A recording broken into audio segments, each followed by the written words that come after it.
Hello student, welcome back to my channel Neha commerce zone. अभी मेरी जो प्रीवियस वीडियो थी उसमें मैंने आपको इंट्रोडक्शन टू अकाउंटिंग में meaning, objective, advantages and limitation of accounting बताया था। अब उसी इंट्रोडक्शन टू अकाउंटिंग चैप्टर में हम सेकेंड पार्ट करने जा रहे हैं, जहाँ पे मैं आपको बुक कीपिंग के बारे में बताऊँगी कि बुक कीपिंग क्या होती है। For class 11 what is the basic difference between book keeping and accounting, accounting information, कितने टाइप की अकाउंटिंग इन्फॉर्मेशन होती है और यूज़र्स कौन कौन से होते हैं, what are the qualitative characteristics of accounting information and what are the roles of accounting in business. तो ये अब हम आज करने वाले हैं इस वीडियो में। So let's start it without wasting the time. Right, for class 11,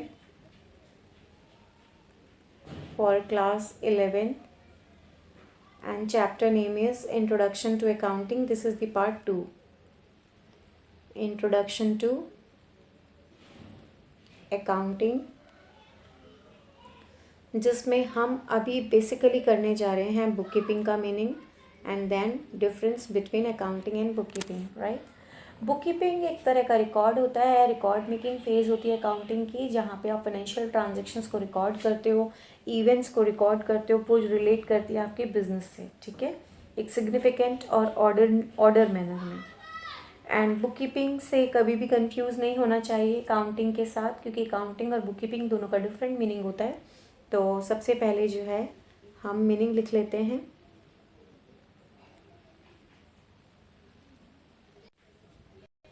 तो मीनिंग लिखिएगा, meaning of book keeping, meaning of book keeping का मीनिंग क्या होता है।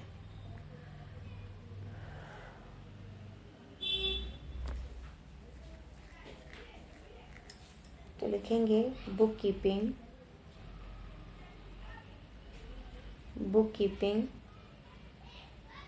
is the record making phase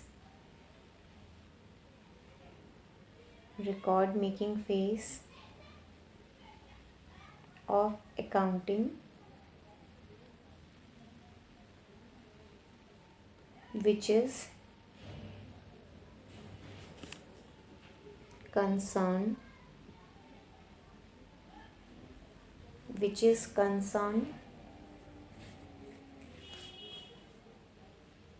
with the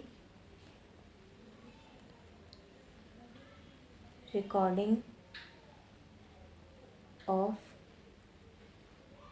financial transactions and events which is relating to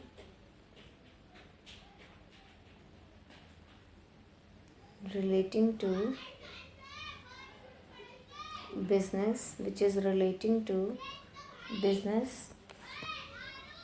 in a significant and orderly manner।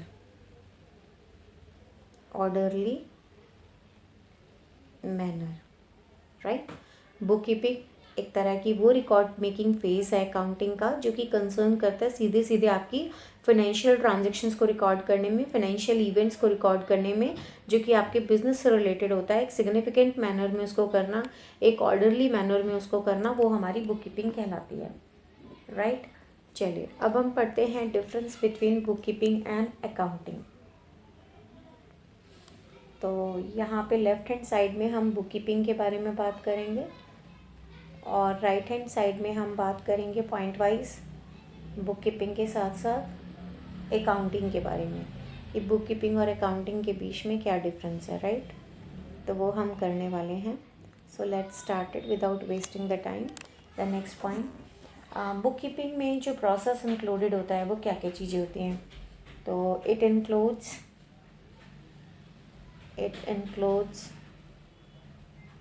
the process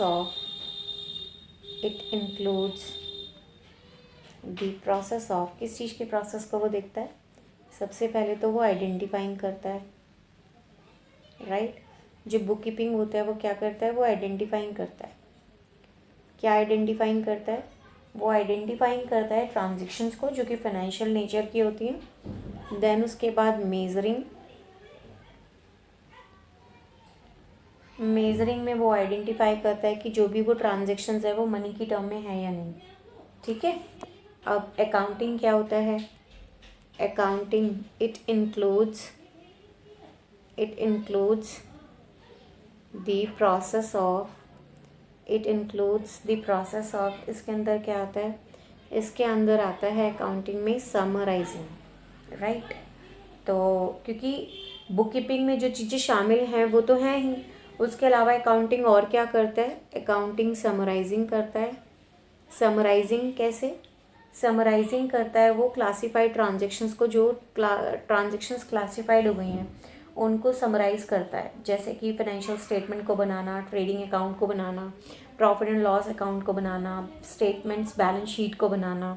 and then summarising के बाद वो analyse and interpret करता है, right. तो analysis and interpretation,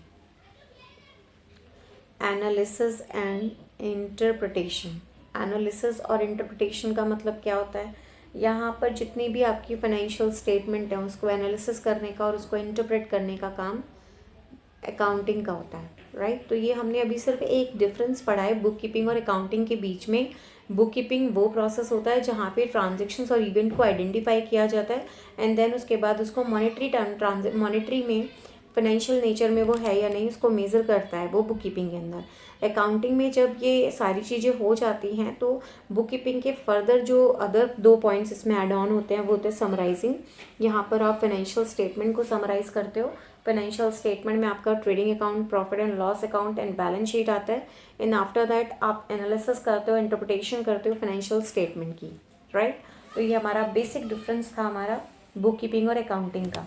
उसमें और मैं आपको आगे बताती हूँ, यहाँ पे मेजरिंग के बाद आप क्रोनोलॉजिकली उसको रिकॉर्डिंग भी करते हो, ठीक है। मेजरिंग के बाद आप क्या करते हो, उसको क्रोनोलॉजिकली रिकॉर्डिंग भी करते हो। तो आपकी रिकॉर्डिंग कैसी होती है, सीक्वेंस में होती है, क्रोनोलॉजिकल होती है। एंड देन उसके बाद आप क्या करते हो, उसको क्लासीफाई करते हो। तो क्लासीफाइंग का जो फर्दर प्रोसेस है वो भी आपका बुक कीपिंग के अंदर ही आता है, राइट। तो ये चारों चीज़ें जो हैं ये बुक कीपिंग के अंदर इंक्लूडेड होती हैं। समराइजिंग होने के क्लासीफाइंग होने के बाद समराइजिंग और एनालिसिस इंटरप्रिटेटिंग का काम अकाउंटिंग का होता है। और लास्ट में हमारा आता है कम्युनिकेटिंग। लास्ट में हमारा क्या आता है, कम्युनिकेटिंग, जो कि अकाउंटिंग का वर्क होता है। अकाउंटिंग कम्युनिकेट करता है, किसके साथ कम्युनिकेट करता है, वो यूज़र्स के साथ कम्युनिकेट करता है अपनी फाइनेंशियल इन्फॉर्मेशन को कम्युनिकेट करने के लिए, राइट। तो बुक कीपिंग के अंदर जो प्रोसेस इंक्लूडेड है उसमें आइडेंटिफिकेशन, मेजरिंग, रिकॉर्डिंग, क्लासीफाइंग आता है। और अकाउंटिंग के अंदर जो प्रोसेस होता है उसके अंदर समराइजिंग, एनालिसिस एंड इंटरप्रिटेशन और कम्युनिकेशन आता है। तो इस तरीके से ये पूरा स्कोप है बुक कीपिंग। स्कोप के बेसिस पे हम बुक कीपिंग और अकाउंटिंग को डिफ्रेंशिएट करते हैं, राइट। चलिए, तो इसका आप स्क्रीनशॉट ले लीजिए, उसके बाद मैं फर्दर आपको डिफ्रेंशिएशन बताती हूँ बुक कीपिंग और अकाउंटिंग की, राइट। तो अब नेक्स्ट हम डिफरेंस देखते हैं, जस्ट अ मिनट, जिसमें ये हमारा अगेन बुक कीपिंग होगा, बुक कीपिंग, और ये होगा हमारा accounting, book keeping and accounting. Book keeping और अकाउंटिंग में जो डिफरेंस है उसके बारे में भी देख लेते हैं। सेकंड हमारा जो डिफरेंस होगा, सेकंड डिफरेंस देखते हैं। बुक कीपिंग में जो हमारा सेकंड डिफरेंस है वो ये है कि जो बुक कीपिंग है वो क्या है, वो एक प्राइमरी स्टेज है। क्योंकि अकाउंटिंग से पहले हम क्या करते हैं, बुक कीपिंग करते हैं, तो ये हमारी क्या होती है, प्राइमरी स्टेज है, राइट। तो बुक कीपिंग में क्या हो गया, ये हमारी प्राइमरी स्टेज हो गई। और अकाउंटिंग क्या है, अकाउंटिंग हमारी सेकेंडरी स्टेज है, क्योंकि पहले बुक कीपिंग होती है, बुक कीपिंग के बाद ही हम अकाउंटिंग कर सकते हैं। तो प्राइमरी स्टेज में बुक कीपिंग आता है और अकाउंटिंग जो है वो हमारी सेकेंड स्टेज आती है, राइट। उसके बाद अगर मैं ऑब्जेक्टिव के बेसिस पे बात करूं तो हमारा जो ऑब्जेक्टिव होता है बुक कीपिंग में वो क्या होता है, to maintain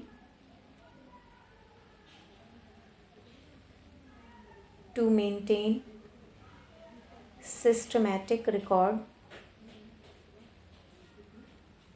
to maintain systematic record मतलब कि सिस्टमेटिक रिकॉर्ड करना है किसका, ट्रांजेक्शन्स का, राइट, ऑफ ट्रांजेक्शन। और वो ट्रांजेक्शन्स कैसी होती है, फाइनेंशियल नेचर की, तो of financial nature, right. To maintain systematic record of transactions of financial nature, ये हमारा होता है ऑब्जेक्टिव बुक कीपिंग में। और अगर मैं अकाउंटिंग के ऑब्जेक्टिव की बात करूं तो इसके अंदर हम नेट रिजल्ट निकालते हैं, यानी कि बिजनेस की फिनेंशियल पोजीशन निकालते हैं, एंड देन उसके बाद कम्युनिकेट करते हैं यूजर्स को अकाउंटिंग डेटा जो भी होता है। तो हम यहाँ पे लिखेंगे to ascertain the net result, ascertain करता है वो net result, and financial position and financial position of the business, पहला तो ये, एंड लास्ट में टू communicate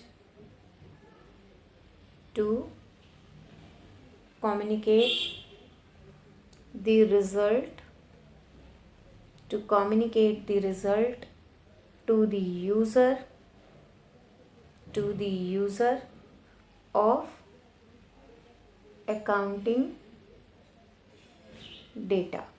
तो ये ऑब्जेक्टिव होता है हमारे अकाउंटिंग का, जहाँ पे वो नेट रिजल्ट असरटेन करता है कंपनी की और फाइनेंशियल पोजीशन बिजनेस की बताता है, एंड वो कम्युनिकेट भी करता है रिजल्ट को यूजर्स के साथ, जो भी उसकी अकाउंटिंग इन्फॉर्मेशन होती है, अकाउंटिंग डेटा होता है उसके अकॉर्डिंग। ये ऑब्जेक्टिव होता है बुक कीपिंग और अकाउंटिंग के बीच में, ठीक है। अभी हम फर्दर डिफ्रेंशिएशन करते हैं। Take a screenshot of this slide, moving to the next one. अब नेक्स्ट हम देखते हैं अगेन बुक कीपिंग और अकाउंटिंग के बीच में, book keeping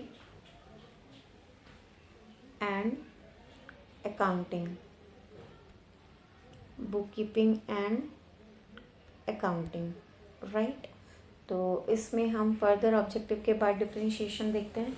nature of job, इसमें अगर मैं नेचर ऑफ जॉब की बात करूँ तो बुक कीपिंग एक क्लरिकल नेचर का होता है जॉब। कैसे नेचर का होता है, क्लरिकल नेचर का होता है। क्लरिकल नेचर मतलब जो काम आप रूटीन डेली बेसिस पर कर रहे हो, क्लरिकल कर रहे हो, है ना, वो आता है। इसमें किसी तरह का कोई एनालिसिस नहीं होता। लेकिन जो अकाउंटिंग होती है वो किस तरह की जॉब होती है, वो एनालिटिकल जॉब होती है। आप एनालाइज करते हो क्या सही है क्या गलत है, उसको क्रिटिकली इवेल्युएशन करते हो, तो वह एनालिटिकल इन नेचर होती है। वो क्लरिकल इन नेचर होती है या एनालिटिकल इन नेचर जॉब होती है। तो इस तरीके से नेचर ऑफ जॉब के बेसिस पर हम बुक कीपिंग और अकाउंटिंग के बीच में डिफ्रेंशिएशन कर सकते हैं। फिर दूसरा, बुक कीपिंग कौन परफॉर्म करता है और अकाउंटिंग कौन परफॉर्म करता है। तो बेसिकली ये जूनियर स्टाफ परफॉर्म करता है।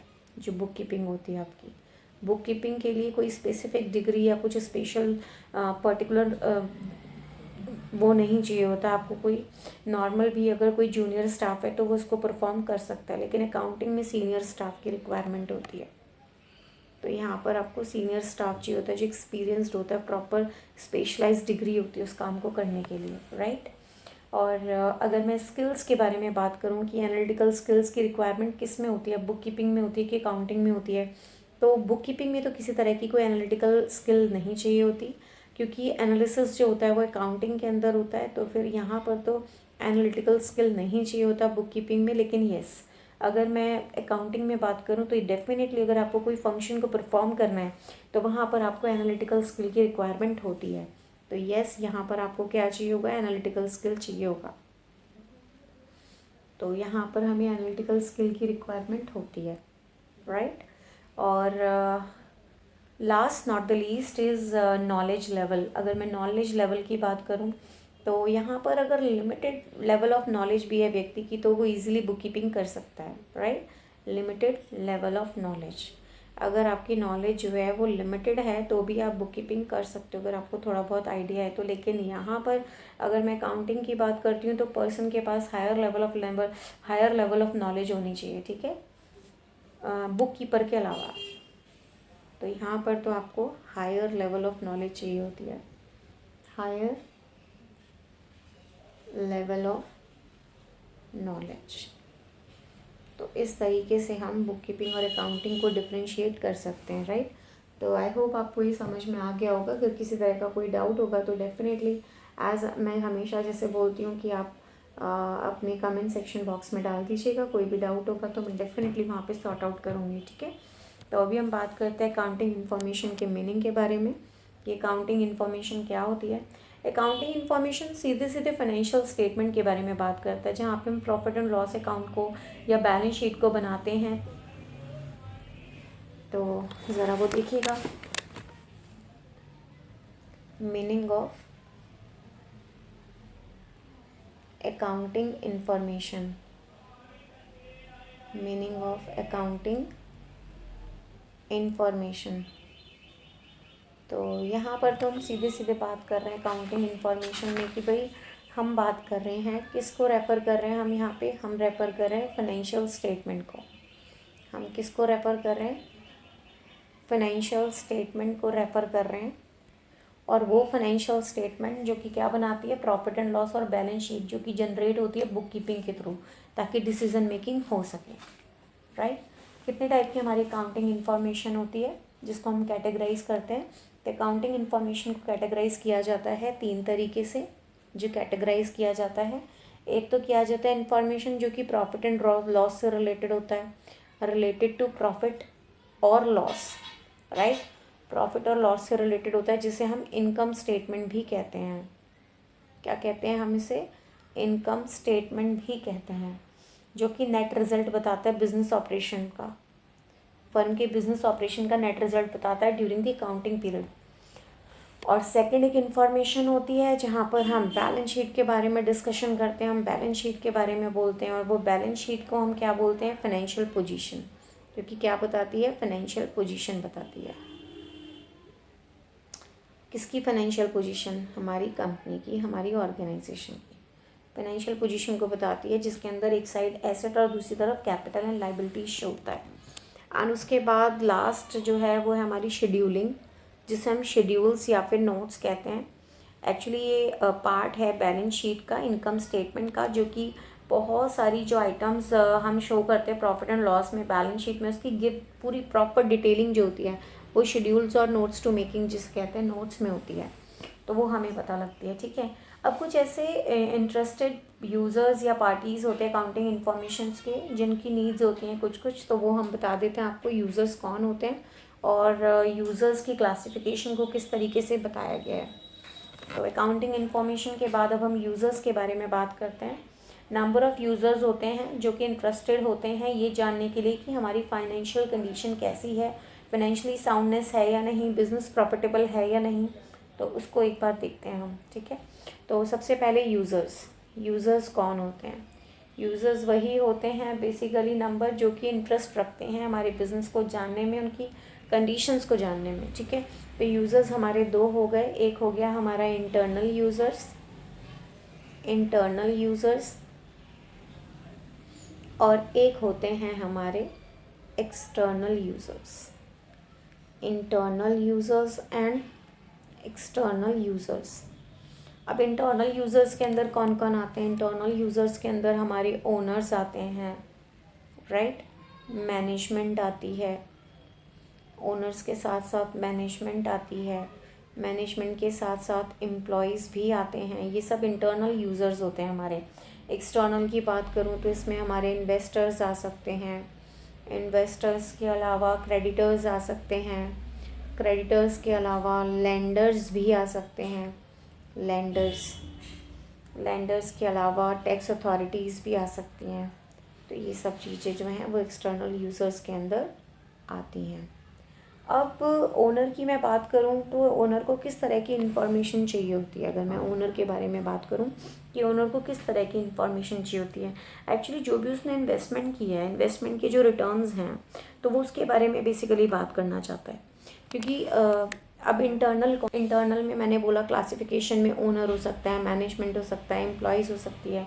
तो ओनर क्या चाहेगा, ओनर को क्या इन्फॉर्मेशन चाहिए, ओनर को इन्फॉर्मेशन चाहिए जो भी उसकी इन्वेस्टमेंट है उसका रिटर्न क्या होने वाला है, फाइनेंशियल हेल्थ कैसी है उसके कंपनी की, राइट। तो वो भी हम एक बार लिख लेते हैं। तो ओनर के लिए हम लिखेंगे ओनर को क्या चाहिए होता है, what they want. Basically owner को चाहिए रिटर्न ऑफ देयर इन्वेस्टमेंट, जो भी उसकी इन्वेस्टमेंट है उसका return, return of their investment, अपने इन्वेस्टमेंट का रिटर्न, राइट। उसके अलावा financial health of their company, company की फाइनेंशियल हेल्थ कैसी है वो भी उस जानने के लिए इंटरेस्टेड होता है। Financial health of their business और company, of their company and business, right. Second, जैसे मैंने आपको बताया मैनेजमेंट, तो मैनेजमेंट किस चीज़ के लिए इंटरेस्टेड होती है? एक्चुअली मैनेजमेंट जो है ना, वो परफॉर्मेंस को एवेल्यूएशन करने में बहुत ज़्यादा इंटरेस्टेड होती है, ताकि वो इजीली डिसीजंस ले सके। तो यहाँ पर हम लिखेंगे to evaluate the performance, to evaluate the performance, to take various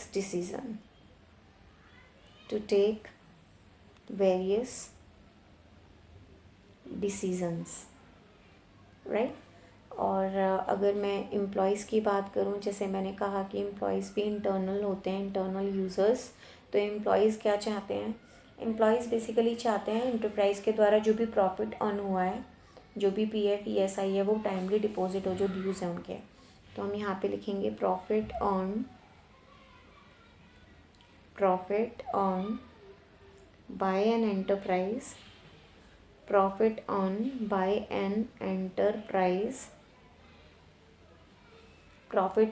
an enterprise, whether their dues,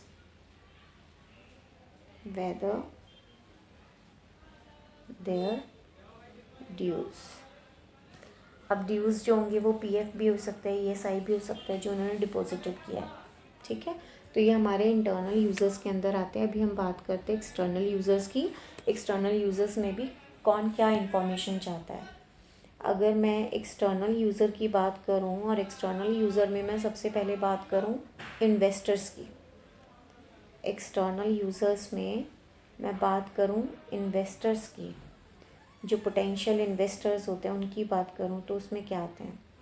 investors के अंदर हमारे पास आएंगे, एक्चुअली वो चाहते हैं इन्वेस्टमेंट की ग्रोथ हो और इन्वेस्टमेंट सेफ़ हो, ठीक है। तो उससे उनका फ्यूचर जो होता है वो थोड़ा सा, फ्यूचर ऑफ द बिज़नेस जो होता है वो भी सेफ़ होना चाहिए। तो हम इसमें लिखेंगे safety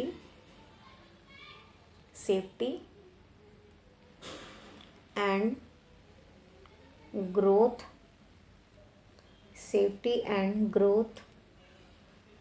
of their investment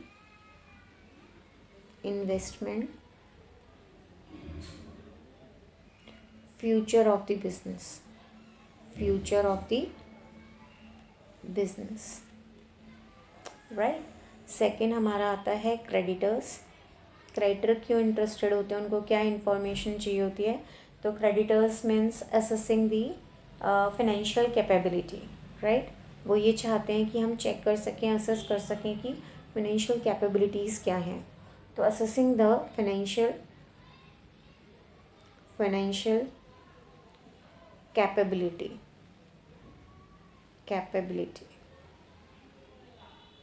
right? Assessing the financial capability, ability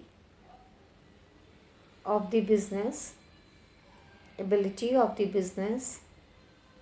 to pay its debts, मतलब डेट्स को पे करने के लिए जो एबिलिटी होती है बिजनेस की, वो भी हमें जानना है, ठीक है। तो उसके बाद हम आगे फर्दर बात करते हैं। लेंडर्स भी हैं एक्सटर्नल यूज़र्स में, तो लेंडर के बारे में देखते हैं। लेंडर में क्या है? अगर मैं लेंडर्स की बात करूं, एक सेकंड,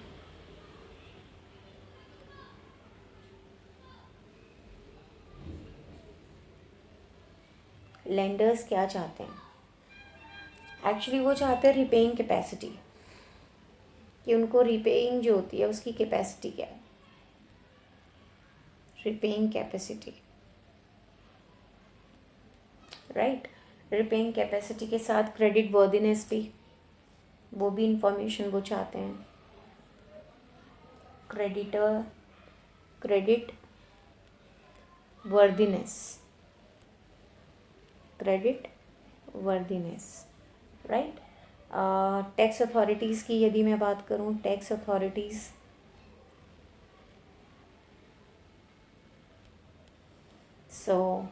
टैक्स अथॉरिटीज़ के अंदर जो भी टैक्स ड्यू हुआ है उसको असेस करना, ट्रू एंड फेयर डिस्क्लोज़र देना अकाउंटिंग इन्फॉर्मेशन का, ये टैक्स अथॉरिटी का काम होता है। तो हम लिखेंगे assessment of due taxes, assessment of due taxes, true and fair disclosure of accounting information,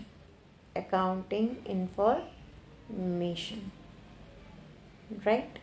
उसके अलावा अदर्स में अगर मैं बात करूं कि और क्या चीज़ें हो सकती हैं अदर्स में कस्टमर्स हो सकते हैं, रिसर्चर्स हो सकते हैं, राइट। कस्टमर्स और researchers etcetera may seek different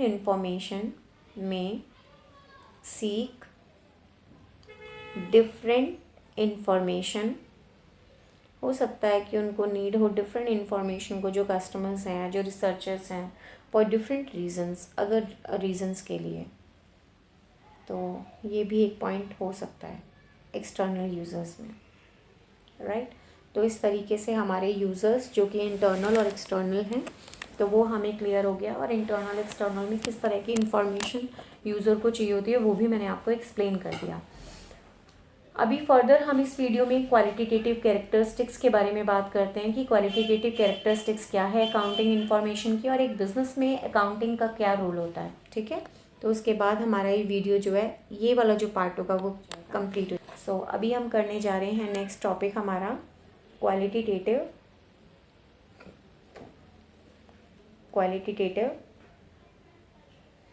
characteristics, qualitative of characteristics of accounting information, right। qualitative characteristics of information, जिसके अंदर मैं आपको बताने वाली हूँ कि वो अकाउंटिंग इन्फॉर्मेशन जो यूज़फुल होती है इंटरेस्टेड यूज़र्स के लिए, वो तभी होगी यदि वो इन कैरेक्टरिस्टिक्स पर बेस्ड हो, पोसेस्ड हो। तो जिसमें सबसे पहले हमारे पास आती है रिलायबिलिटी, वो रिलायबल होना चाहिए, राइट। देन रिलायबिलिटी के बाद हमारा सेकंड होना चाहिए रेलिवेंस। अभी मैं आपको समझाऊंगी क्या है ये। उसके बाद अंडरस्टैंडेबिलिटी, इजीली समझ में भी आना चाहिए, understandability.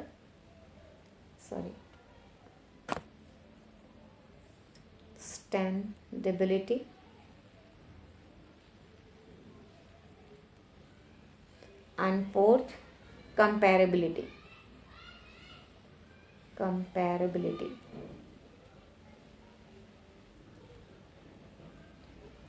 Right.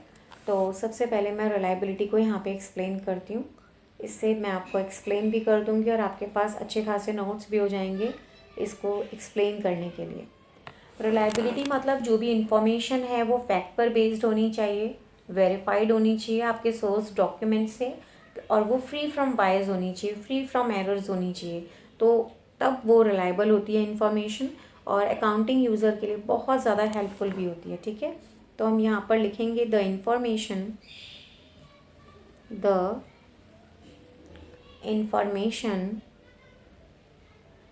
must be based on facts, वो फैक्ट्स पर बेस्ड होना चाहिए, एंड बी वेरीफाइड। किससे वेरीफाइड होना चाहिए? आपके सोर्स डॉक्यूमेंट से, right. So through source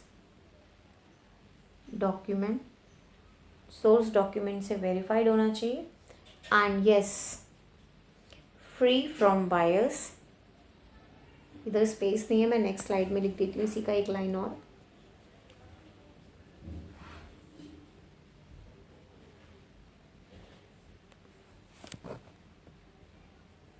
it must be free from bias and free from errors, right? Second हम बात कर रहे थे रेलिवेंस की। रेलिवेंस का यहाँ पे क्या मतलब है? रेलिवेंस का मतलब है यहाँ पे कि जो भी इंफॉर्मेशन है वो रेडिली अवेलेबल है, जब भी रिक्वायर्ड होगा वो रेडिली अवेलेबल है, ठीक है। और उसके बाद वो कैपेबल करता है कि वो अपने डिफरेंस को, मैनेजमेंट जो डिसीज़न लेती है वो उसको बता सके, मतलब इस तरह से डिसीज़न को लिया जाए कि जो वो रेलिवेंट हो। और उसके लिए जो भी डिसीजंस मैनेजमेंट के द्वारा ली जाए, इन्वेस्टर्स के द्वारा, क्रेडिटर्स के द्वारा, तो इसको कैसे लिखेंगे हम लिखेंगे information must be, information must be readily available, information must be readily available as and when required, right? It must be capable, it must be capable of making a difference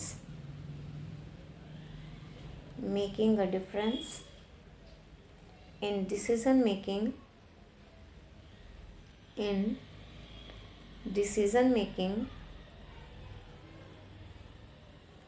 by management, investors,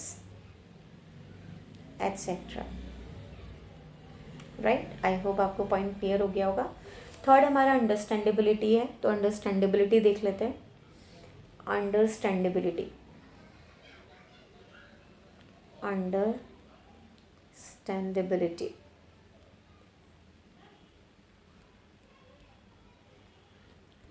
understandability का यहाँ पे मतलब होता है कि वो information इस manner में प्रेजेंट होनी चाहिए जो कि ईजिली, बहुत आसानी से समझ में आ सके।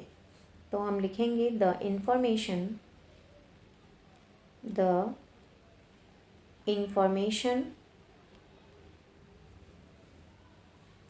should be presented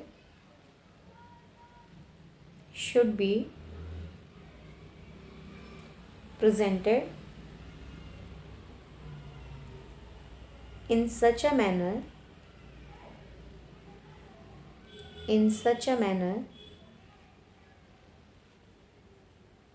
that users can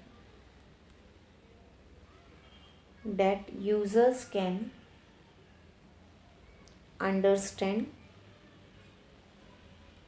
it well, right? और जो लास्ट पॉइंट है हमारा दैट इज़ कंपेरेबिलिटी। तो कंपेरेबिलिटी भी जान लेते हैं क्या होता है, फिर मैं आपको इसके बारे में लिखवा रही हूँ। कंपेरेबिलिटी की अगर मैं बात करूँ तो जो इन्फॉर्मेशन होती है वो डिस्क्लोज्ड होनी चाहिए इस तरीके से ताकि हम उसको प्रीवियस ईयर फिगर के साथ कंपेयर कर सकें अपने बिजनेस में या फिर फर्म के किसी और अदर फर्म डेटा से, ठीक है। तो हम लिखेंगे the information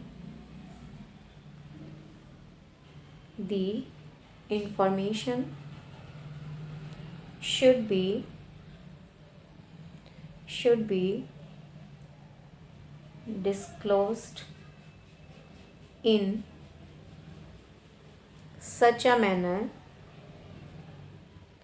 that it can be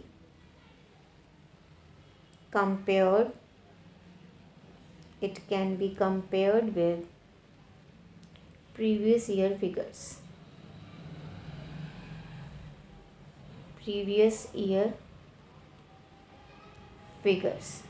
so I hope आपको क्वालिटेटिव कैरेक्टरिस्टिक्स भी अकाउंटिंग इन्फॉर्मेशन की पता लग गई होगी। Now moving to the last topic of this video, that is role of accounting in business, right? So start. Role of accounting in business. Business में accounting का क्या रोल है? अकाउंटिंग का रोल बहुत इम्पॉर्टेंट है, और स्टैट्यूटरी रिक्वायरमेंट की अगर मैं लॉ की बात करूँ तो लॉ में जितने भी स्टैट्यूटरी रिक्वायरमेंट में चेंजेस होते हैं उसके साथ साथ अकाउंटिंग में भी चेंजेस होते हैं, ठीक है। बिजनेस एनवायरनमेंट है, जैसे कि डिमांड इंक्रीज़ होना बहुत सारे यूज़र्स की, तो इस तरीके से बहुत ही डिफरेंट डिफरेंट रोल्स प्ले होते हैं। तो सबसे पहला जो हमारा रोल है वो है role as a language of business.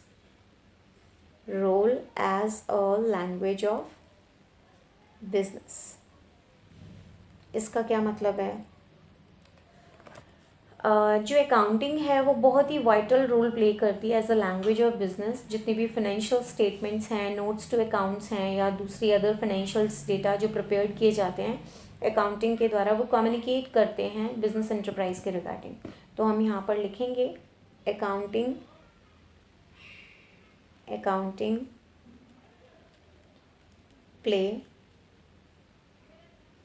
plays a vital role, important role as a language of business, as a language of business.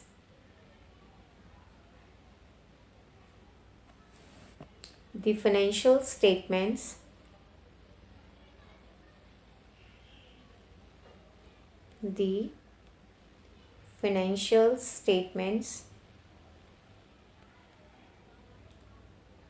and notes to accounts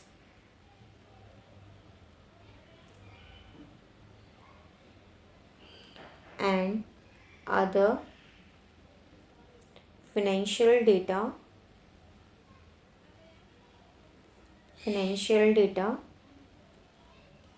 prepared by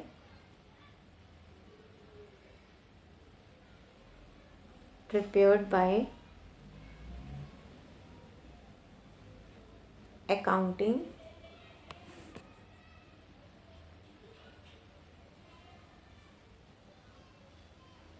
communicate information regarding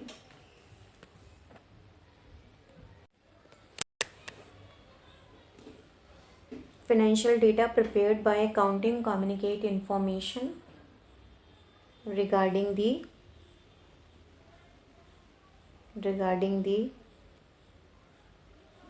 business enterprise, right. तो accounting एक बहुत ही important role play करता है as a language of business. जितने भी financial statements हैं या नोट्स टू अकाउंट्स हैं या जितने भी अदर फाइनेंशियल डेटा हैं वो अकाउंटिंग के द्वारा प्रिपेयर्ड किए जाते हैं ताकि इन्फॉर्मेशन जो कि बिजनेस एंटरप्राइज से रिलेटेड है उसको कम्युनिकेट किया जा सके, ठीक है। तो ये हमारा पहला रोल है हमारे अकाउंटिंग का बिजनेस में। अब हम सेकंड करेंगे role of historical record keeping. तो हमारा जो सेकंड पॉइंट है वो होगा रोल ऑफ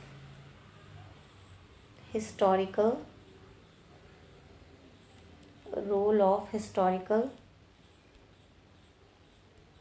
रिकॉर्ड कीपिंग, ठीक है। तो rule of historical record keeping का मतलब क्या होता है?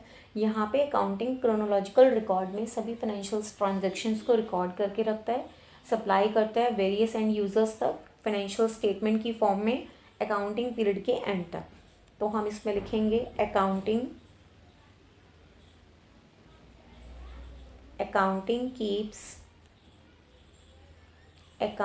Keeps a chronological record of all financial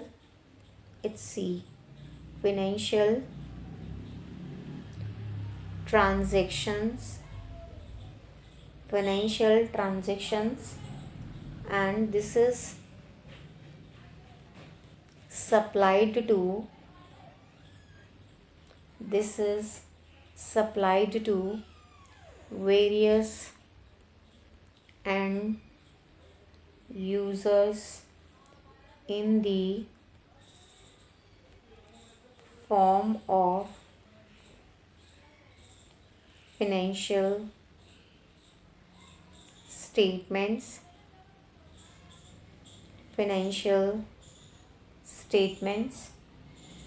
at the end of accounting period. I hope आपको ये पॉइंट जो है वो क्लियर हो गया होगा। मैंने आपको समझा दिया था ये चीज़ कि अकाउंटिंग को एक क्रोनोलॉजिकल रिकॉर्ड जो है सभी फाइनेंशियल ट्रांजेक्शन्स का रिकॉर्ड करना होता है और वेरियस एंड यूज़र्स को उसको सप्लाई करना होता है फाइनेंशियल स्टेटमेंट की फॉर्म में एक अकाउंटिंग पीरियड के एंड में। उसके अलावा हमारा जो नेक्स्ट पॉइंट है रोल, वो हम देख लेते हैं आगे का। Role of information system. Role of information system. अब इंफॉर्मेशन सिस्टम में किस तरीके का रोल है अकाउंटिंग में? अब क्योंकि जितने भी अकाउंटिंग्स होते हैं वो एक्ट करते हैं एज एन इंफॉर्मेशन सिस्टम। जितने भी इवेंट्स होते हैं जो कि फाइनेंशियल नेचर के होते हैं उनके अकाउंटिंग में रिकॉर्ड किया जाता है एक प्रॉपर एविडेंस के साथ। ठीक है, तो हम इसी तरीके से इसको लिखेंगे, accounting act as an information system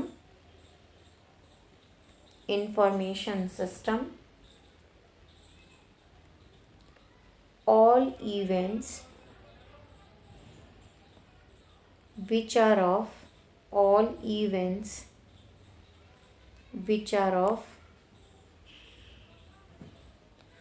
financial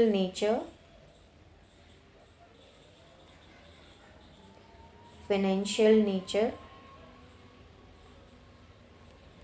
are recorded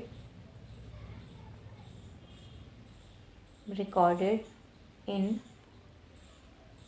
accounting with proper evidence, right. तो इस तरीके से इंफॉर्मेशन सिस्टम का रोल जो है as a role informative system जो है वो वर्क करता है। अभी हमारे 2 रोल और बचे हैं, उसके बाद हमारा ये वीडियो वाइंड अप हो जाएगा। 4th पॉइंट है हमारा role of service provider.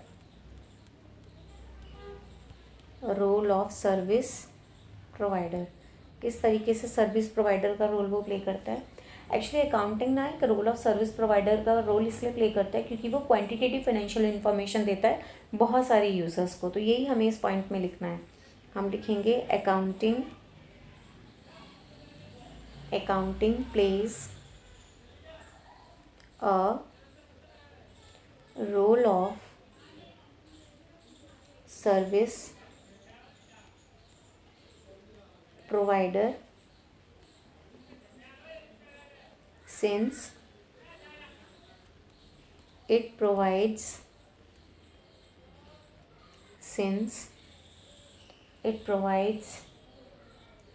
quantitative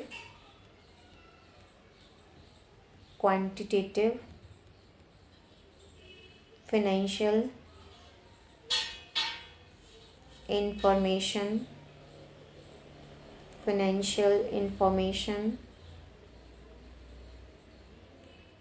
to various users, right? And last है हमारा 5th, that is role of ensuring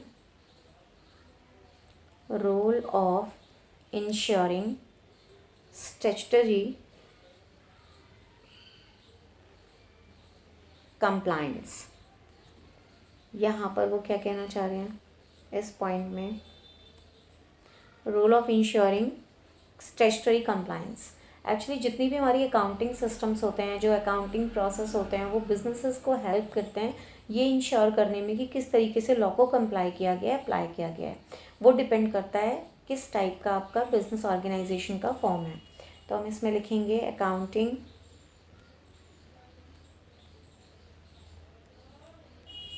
system, accounting system and processes help business in ensuring statutory compliance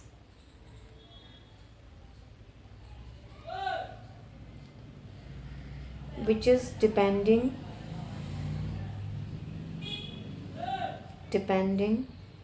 on the form of business organization। I hope आपको ये video मेरी पसंद आई होगी और आप इसे खूब अच्छे से देखेंगे, इसकी नोट मेकिंग करेंगे। अगर किसी तरह का कोई डाउट आता है इस पूरे चैप्टर में, प्रीवियस वीडियो और इस वीडियो को लेकर के, तो प्लीज़ कमेंट सेक्शन में आप डालिएगा ताकि मैं उसको वहाँ पे सॉर्ट आउट कर सकूँ। और इस वीडियो को ज़्यादा से ज़्यादा शेयर करें ताकि लोगों को भी पता लग सके, वो आसानी से इन टॉपिक को ईजी फॉर्म में समझ सकें। इस वीडियो को लाइक शेयर सब्सक्राइब भी करें, मेरे चैनल को ज़्यादा से ज़्यादा लाइक करें, शेयर करें। ठीक है, थैंक यू बेटा, थैंक यू सो मच।